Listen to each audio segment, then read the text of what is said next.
Hello and welcome to the TTU Counseling Center's Digital Student Success webinar series. If you or someone you know is having a mental health emergency, please call 911 or go to the nearest emergency department.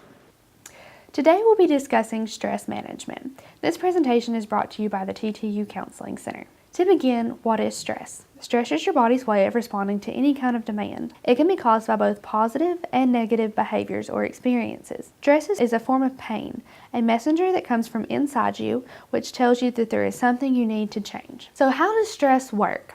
To begin, you're going to experience an event or situation. This event can be what we would call stressful. Once your body recognizes the stress, there's going to be a primary appraisal, which means basically, is there harm or loss? Is there threat? Is there challenge? Your body is going to analyze what you're feeling. The secondary appraisal is going to be, what can I do to prevent what's going on? So most of the time this becomes self-efficiency expectations. So for you, that could mean maybe I'm going to study harder. For someone else, it can mean I'm going to procrastinate longer and put off doing what needs to be done. So finally, we're going to reach stress and coping. These are the ways that your body is actually going to respond. Tension in the shoulders, headaches, fatigue, and so forth. Types of stressors. There are many different types of stressors that our body may experience. These can include being unhappy, working long hours, your coursework, relationships, your scheduling, extracurricular activities. Anything that can possibly alter the way that you feel about something is considered a stressor. You can also find stressors in your everyday life, including things such as sickness, a loss of a family member, the moving away of a dear friend. All of these things can cause your body to feel these stress simulators. So how should we gauge our stress? One of the helpful ways is to use a stressometer. So the green areas are good. A normal, healthy amount of stress is not a bad thing. This can help you maintain deadlines and accomplish goals that you have set. When we get into the yellow area, this can be potentially dangerous. Not bad yet, but we're getting there. This is areas where we're not managing correctly.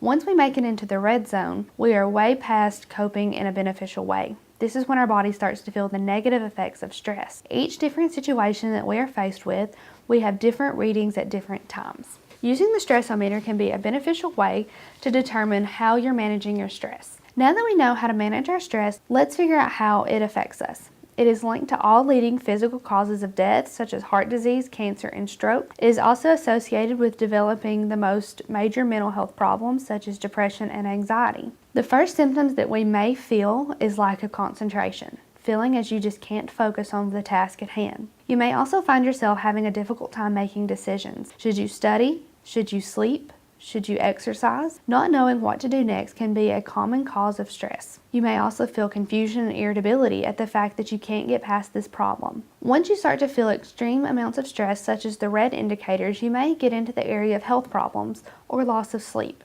These can be some of the primary things that cause us to feel ill during midterm and final time. Not managing our stress allows our body to get broken down and tired, and this can cause our body to experience illness and fatigue. So how do we reduce stress?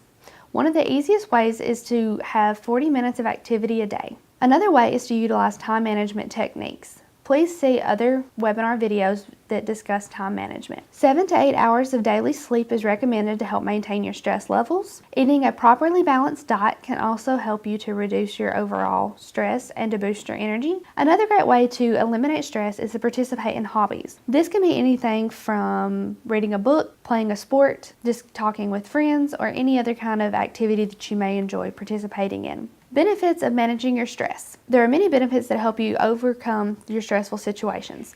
Some of the most important ones are improved academic performance. Not only will you have improved performance, but your concentration will be enhanced. You will also feel emotionally stabilized, which means that you will have more stable moods. There is improved physical health and an increase in energy and stamina.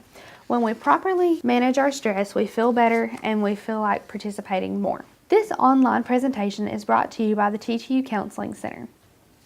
We hope you have found this digital webinar beneficial. As a reminder, the Counseling Center is located in the Rhoden University Center, room 307, and we can always be reached by phone at 931-372-3331.